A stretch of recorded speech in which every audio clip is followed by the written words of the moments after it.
When Jesus spoke the words in Matthew 6:19-21, he once again turned the values of the world upside down and revealed the priorities of the kingdom of God.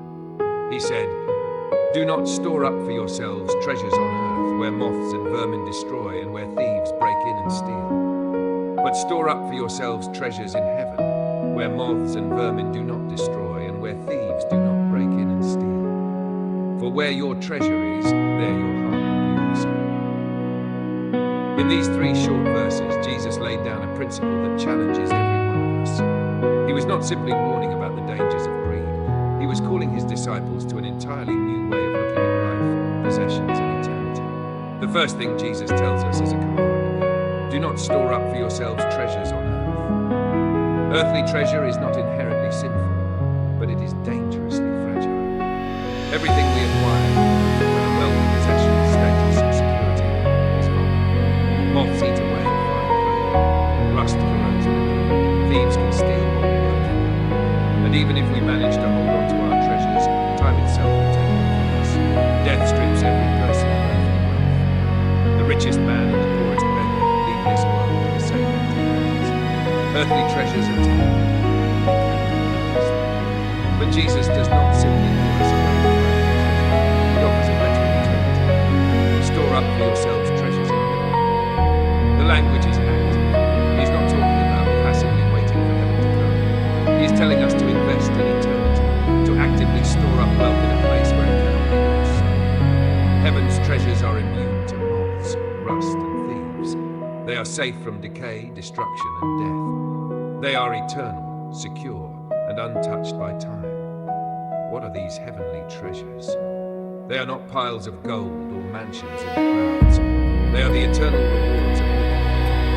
The joy of pleasing, the satisfaction of obedience, the fruit of souls saved, the growth of character shaped into Christ-likeness, the eternal inheritance of His kingdom. Heavenly treasure is everything that comes from aligning our lives with God's purposes, everything done in His name. Each act of love, each sacrifice for His kingdom, each prayer, each gift given in secret, all of it is stored in eternity. Nothing is lost, nothing is wasted. Jesus then delivers the punchline. For where your treasure is, there your heart will be also. This is perhaps the most important part of His teaching. He is not simply telling us to rearrange our investments. He is telling us that our treasure reveals our heart. What we value most shows what we love most. If our treasure is on earth, then our hearts are empty. If our treasure is in heaven, then our hearts are empty. Our spending, our saving, our giving, all of it reveals the true direction of our hearts. This means that treasure is not just a financial issue, it is a spiritual one. Jesus is after our hearts, and He knows that our hearts follow our treasure. Wherever we put our resources, our time, our money, our energy, that is where our hearts go. If we pour everything into earthly possessions, then our hearts will be consumed. But if we pour our lives into eternal purposes, our hearts will be filled. The brilliance of Jesus' teaching is that He does not simply say, detach yourself from treasure. He knows we are treasure seeking creatures. We cannot help but desire. We cannot stop wanting. The solution is not to kill desire, but to redirect it. Jesus is saying, do not waste your desire on treasures that will not last. Redirect your desire toward treasures that endure forever. He is not calling us away from joy, but toward greater joy, away from fleeting pleasure and toward eternal satisfaction. The danger of storing up treasures on earth is that it ties us to a world that is passing away. Every possession we cling to becomes a chain that keeps our hearts bound to its own. Every treasure we hold near is a reminder of our attachment to eternity. Jesus wants to free us from that bondage. He wants us to live in eternity with open hands and open hearts, trusting that the Father knows our needs and will provide for us. This teaching also exposes the lie of security. Many people believe that if they store up enough wealth, they will be safe. If they build large enough barns, fill their accounts, invest in enough insurance, they will be secure. But Jesus reminds us that earthly treasures can be destroyed or stolen in a moment. Real security does not come from possessions, but from the Father who holds eternity in His hands. Treasures in heaven cannot be touched by thieves or time. That is where true safety lies. But how do we practically store up treasures in heaven? It begins with our hearts. We must ask ourselves daily, am I living for myself or for God? Am I pursuing comfort or obedience? Am I seeking recognition or faithfulness? The answers to these questions shape where our treasure is stored. We store up treasures in heaven when we give generously to those in need, when we serve without seeking credit, when we love the unlovable, when we forgive freely, when we pray earnestly, when we live with integrity. We store up treasures in heaven every time we choose obedience over convenience, sacrifice over selfishness, truth over compromise. Each moment of faithfulness is an eternal deposit. It also means rethinking our relationship with possessions. God does not call every believer to sell everything and live in poverty, but He does call us to hold possessions lightly. They are tools, not treasures. They are resources entrusted to us, not gods to be worshipped. We are stewards, not owners. Everything we have belongs to Him, and He calls us to use it for His purposes. When we see wealth as a trust rather than a trophy, we are freed to use it for eternal impact. Consider the story Jesus told of the rich fool in Luke 12. The man built larger barns to store his surplus, saying to himself, "You have plenty of grain laid up for many years. Take life easy, eat, drink, and be merry." But God said to him, "You fool, this very night your life will be demanded from you. Then who will get what you have prepared for yourself?" Jesus concluded, "This is how it will be with whoever stores up things for themselves, but is not rich toward me." The man thought he was secure, but his security was not rich. He was storing treasures for others. By contrast, Jesus praised the poor woman who gave 2 small coins into the temple treasury. Her gift was tiny by earthly standards, but by heaven's measure it was immense.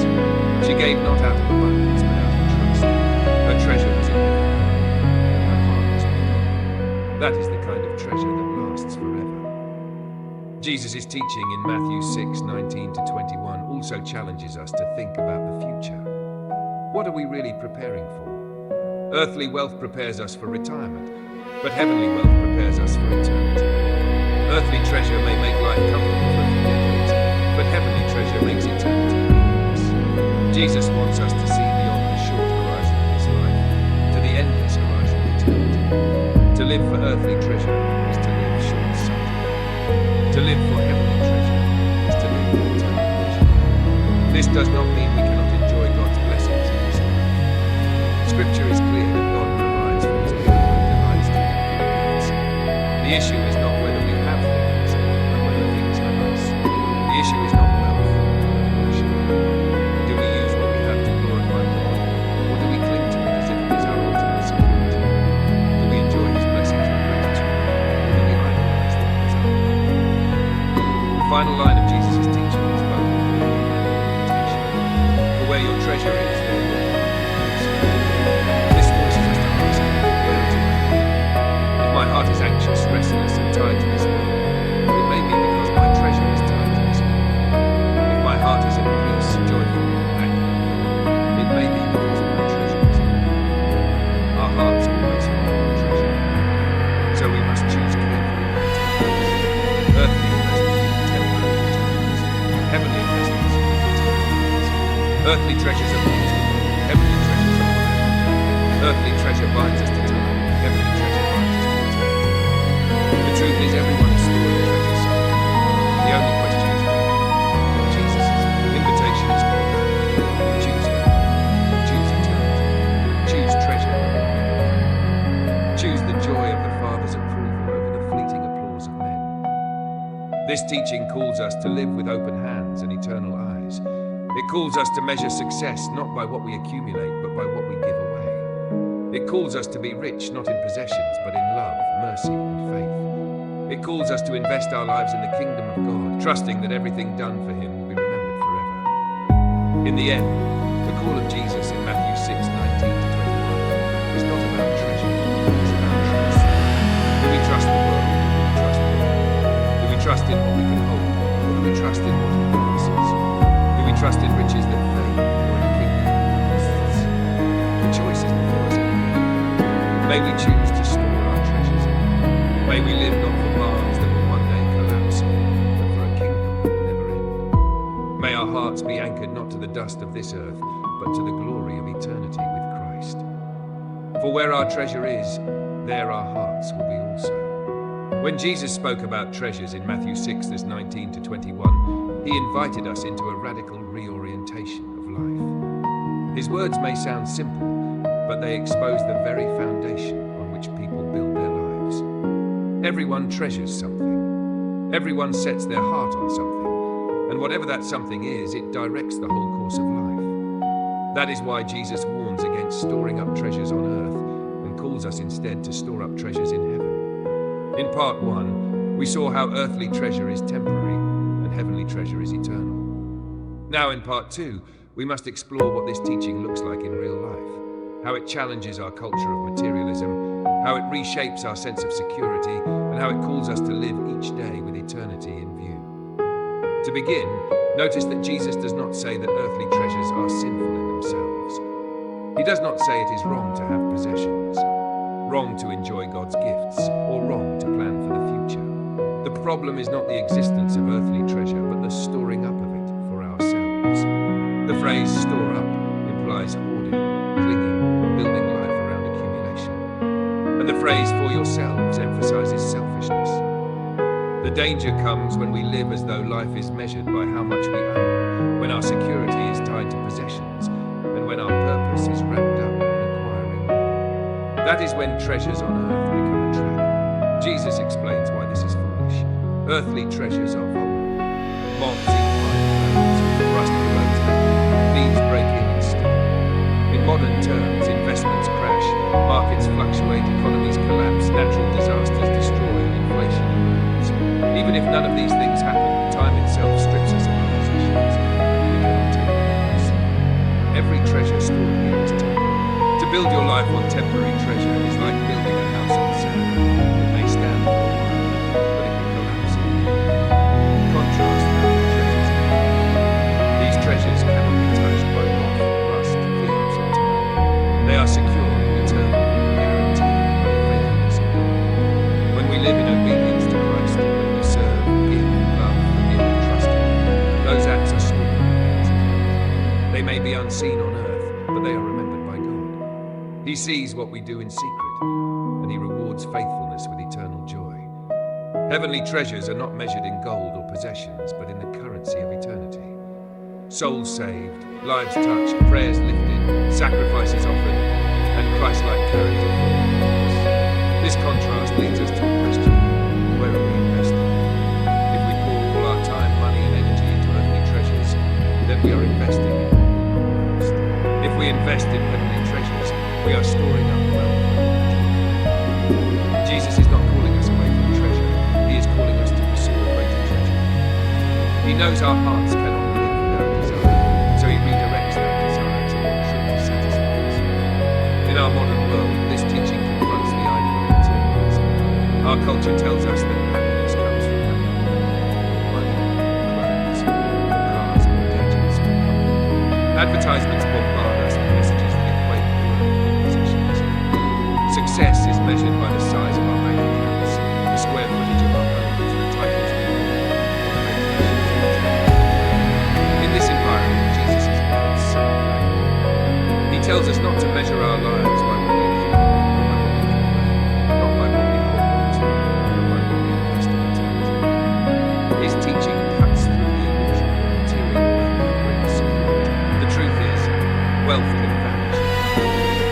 We have all heard stories of people who work their entire lives to build fortune and security, only to lose it in a stock market crash, a natural disaster, or a sudden illness. Others cling to possessions when death comes like a thief. Earthly treasure always slips through our hands. Jesus wants to free us from this fragile way. He wants us to find security not in possessions, but in the Father who holds eternity. This does not mean that earthly possessions are worthless. They can be used as tools for eternal investment. Money can be used to support missions, to feed the hungry, to care for the sick, to provide for families.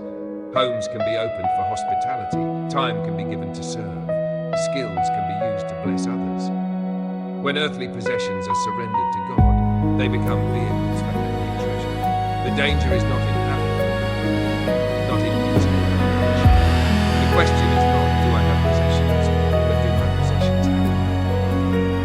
final statement in verse 21. For where your treasure is, there your heart will be also.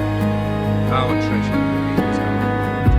Our bank statements, our schedules, our energy, our passions, they all point to what we value most.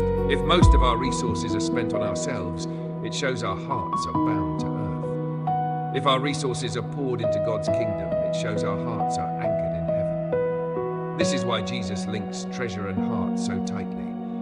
He knows that the direction of our treasure determines the direction of our heart. This is also why redirecting our treasure can redirect our heart. Sometimes we wait until we feel more spiritual to start giving, serving, or sacrificing. But Jesus flips the logic. He says, put your treasure in heaven, and your heart will follow. When we invest in God's kingdom, our hearts grow more attached to it. When we give generously, our hearts become more generous. When we sacrifice for others, our hearts learn to love them more. Where we send our treasure, our hearts will eventually go. The danger of earthly treasure is not just that it fades, but that it enslaves.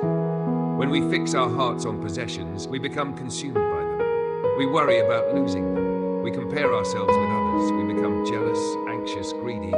Earthly treasure breeds restlessness, but heavenly treasure brings peace. When our hearts are fixed on eternity, we are not shaken by temporary loss. When our security is in God, we can live freely, generously, joyfully. There is a story Jesus tells later in Luke 12 about a rich fool. The man had an abundant harvest, so he built bigger barns to store it. He told himself, you have plenty stored up for years. Relax, eat, drink, and be merry. But God said, you fool, this very night your life will be demanded from you. Then who will get what you have prepared for yourself? Jesus concluded, this is how it will be with whoever stores up things for themselves and is not rich.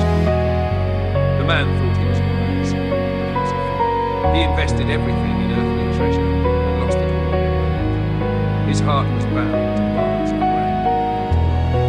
By contrast, consider the story of the woman. She gave only 2 small coins, yet Jesus said she had given more than enough.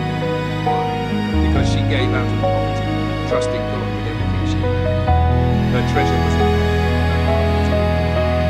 She invested in eternity, and her gift became a testimony for the generations. These 2 examples show us the stark difference between earthly and heavenly treasure. One builds barns for self, the other gives quietly to God and gains eternally. One lives for today and perishes in folly. The other lives for eternity and shines forever. This teaching also calls us to live with eternal perspective. Earthly treasure prepares us for retirement, but heavenly treasure prepares us for eternity. Retirement lasts a few years, eternity lasts forever. Which one deserves our greater capacity? Jesus wants us to lift our eyes beyond the short horizon of life and see the endless horizon of eternity.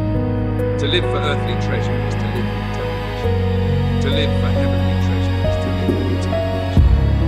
This eternal perspective changes everything. It changes how we spend our money, how we use our time, how we measure success. It teaches us that success is not having the most, but being faithful.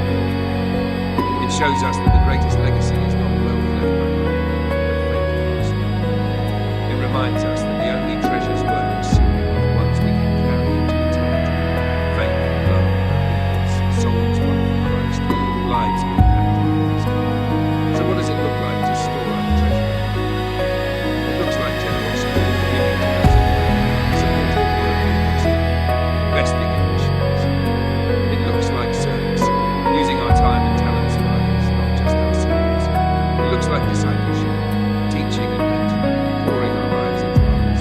It looks like obedience, choosing God's way even when it costs us. It looks like love, sacrificing for others in secret, forgiving those who wrong us, serving without recognition. Each of these is an eternal gift. Each is a treasure that we store. At the heart of this teaching is trust. To store treasure in heaven is to trust in God. It is to believe His promise that nothing can harm. It is to let go of the illusion that earthly treasure can satisfy and cling to the truth that only God can. It is to live not for applause now, but for joy forever. And so we are left with a choice. Where will we store our treasure? Where will we invest our lives? Where will we anchor our hearts? Every day we are making deposits somewhere. Every decision, every action, every gift is either storing treasure on earth or treasure in heaven. Jesus' invitation is clear. Choose heaven. Choose eternity. Choose the reward that lasts forever. This teaching is not meant to rob us of joy, but to give us greater joy. Earthly treasure fades. Heavenly treasure satisfies. Earthly wealth ends in death. Heavenly wealth begins in death. Earthly treasure enslaves the heart. Heavenly treasure frees the heart. Jesus calls us not away from joy, but into it. Not away from treasure, but into greater treasure. So may we be people who live with eternity in view. May we hold earthly possessions lightly and use them generously. May we measure success not by what we accumulate, but by what we invest in God's kingdom. May we store our treasure in heaven, where it will never fade. And may our hearts follow our treasure into the presence of God, where joy is eternal and love never ends. When Jesus gave the teaching in Matthew 6:19-21, he was not just offering wise financial advice. He was giving us a spiritual principle that defines what it means to live as citizens of his kingdom. He was urging us to shift our focus from the temporary to the eternal, from the fragile wealth of this world to the lasting riches of heaven. His words are simple, yet piercing. Do not store up for yourselves treasures on earth, where moths and vermin destroy, and where thieves break in and steal. But store up for yourselves treasures in heaven, where moths and vermin do not destroy, and where thieves do not break in and steal. For where your treasure is, there your heart will be also. With this truth, he calls every disciple to examine not just what we own, but what we value most, what we live for, and where our hearts are anchored. To live with earthly treasure as our goal is to live with a false sense of permanence. We trick ourselves into thinking our possessions will bring lasting security, comfort, and identity. Yet Jesus reminds us that earthly treasures are vulnerable. They can decay, they can be stolen, and they can vanish in a moment. A moth can eat through fabric that someone once prized. Rust can erode tools, weapons, or vehicles once thought durable. Thieves can break into homes or accounts and take what was earned. In our time, it looks like markets crashing, savings evaporating, natural disasters destroying property, or sudden illness cutting life short. No matter how carefully we protect them, earthly treasures slip through our hands. Even if we manage to hold them until death, they are left behind. In contrast, heavenly treasure is untouchable. It does not corrode, it does not fade, it cannot be stolen. It is safe, eternal, and secure in the presence of God. Every act of faithfulness, every gift given in secret, every sacrifice made for the sake of Christ, every moment of obedience. These are treasures laid up in heaven. They may not make the headlines of earth, but they are recorded in the books of heaven. They may not earn us praise here, but they will bring joy forever. This raises a question. What kind of treasure are we pursuing? If our lives are consumed by the pursuit of wealth, status, possessions, or comfort, then our hearts will be consumed by them too. If our lives are oriented towards serving God, loving others, and living for eternity, then our hearts will be seeking. Jesus tells us that our treasure and our heart are inseparable. Wherever we put our treasure, our heart follows. If our treasure is on earth, our heart clings to earth. If our treasure is in heaven, our heart soars to heaven. This teaching forces us to confront the reality of our desires. We are treasure-seeking creatures by nature. We cannot help but desire, hope, and pursue. Jesus does not condemn desire. He redirects it. He does not say, do not seek treasure. He says, seek better treasure. The issue is not whether we want more, but where we look for it. Earthly rewards vanish. Heavenly rewards endure. Earthly treasure enslaves. Heavenly treasure frees. Earthly wealth dies with us. Heavenly wealth lives beyond us. To embrace this teaching, we must first examine our hearts honestly. Where are we investing? Where do our resources go? Do they go mostly toward our comfort, our image, our accumulation? Or are they poured into eternal purposes, to serve and give and disciple and love? Our calendars and bank statements are spiritual documents. They reveal what we treasure most. And where our treasure is, our hearts will also. Practically, storing treasure in heaven is like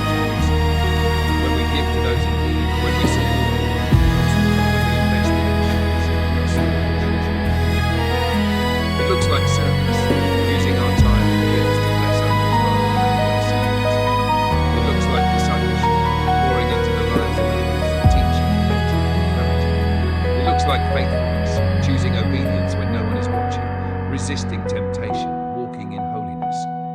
It looks like love, showing kindness, forgiveness, and compassion even when it costs us. Each of these is a deposit in heaven's bank. Each is a treasure that cannot be lost. This kind of investment requires trust. Trust that God sees what is unseen. Trust that He rewards what others overlook. Trust that His promise is more secure than any earthly guarantee. It requires faith to let go of what is tangible and to live for what is tangible. This trust is not blind. It is rooted in the faithfulness of the one who has proven again and again that He keeps His word. The world tells us to build bigger barns, to save more, to secure ourselves with possessions. But Jesus tells us that such security is an illusion. He told the parable of the rich fool who stored up surplus grain and said to himself, "You have plenty of grain laid up for many years. Take life easy, eat, drink, and be merry." Yet God said to him, "You fool, this very night your life will be demanded from you. Then who will get what you have prepared for yourself?" This man thought he was wise, but he was blind to eternity. He invested everything in earth and gained nothing in heaven. Jesus warns us not to make the same mistake. By contrast, think of the poor widow who gave 2 small coins at the temple. By earthly standards, her gift was almost nothing. But Jesus said she gave more than all the rich because she gave out of poverty with trust and devotion. Her treasure was not in coins, but in God. Her heart was not tied to wealth, but to heaven. And her act of faith became a treasure stored forever. These examples illustrate the choices before us. We can be like the rich fool, hoarding earthly treasure and losing everything. Or we can be like the widow, giving faithfully and gaining eternal reward. One path leads to emptiness, the other to fullness. One builds barns that rot, the other builds treasure that lasts forever. This teaching is also an invitation to freedom. Earthly treasure enslaves the heart. It makes us anxious about losing what we have. It makes us greedy for more. It fuels envy, comparison, and restlessness. But heavenly treasure frees the heart. When our treasure is in heaven, we are not shaken by earthly loss. When our security is in God, we can live with open hands. We can give generously, serve joyfully, and live peacefully, because our treasure is untouchable. It also calls us to live with eternal perspective. Earthly treasure prepares us for retirement, but heavenly treasure prepares us for eternity. Retirement may last decades, but eternity lasts forever, which deserves our greater investment. Jesus wants us to lift our eyes beyond the short horizon of this life and see the endless horizon of eternity. To live for earthly treasure is to live short-sightedly. To live for heavenly treasure is to live with eternal vision. This eternal vision changes how we measure success. The world measures success by accumulation. How much you have, how much you earn, how much you spend. Jesus measures success by faithfulness. How much you give, how much you serve, how much you love. The world praises those who build empires. Heaven rewards those who build them. The world applauds self-centered gain. Heaven honors God-centered sacrifice. Which measure will we live by? The choice between earthly and heavenly treasure is not always dramatic. It is made in daily decisions. Will I spend my time on myself or serve someone in need? Will I use my money for luxury or for kingdom work? Will I chase recognition or choose humility? Will I cling to possessions or release them with generosity? Each decision is an investment either in earth or in heaven. At its core, this teaching is about love. Jesus said, "Where your treasure is, there your heart will be." Treasure and heart are bound together. If we love God, we will treasure Him and His kingdom. If we love the world, we will treasure its possessions. The question is not just what we treasure, but who. Jesus calls us to love God above all, to treasure Him above all, to live for His kingdom above all. And when we do, our hearts will follow. So what will we choose? Earthly barns or heavenly barns? Fleeting wealth or eternal treasure? The applause of men or the fear of God? The decision is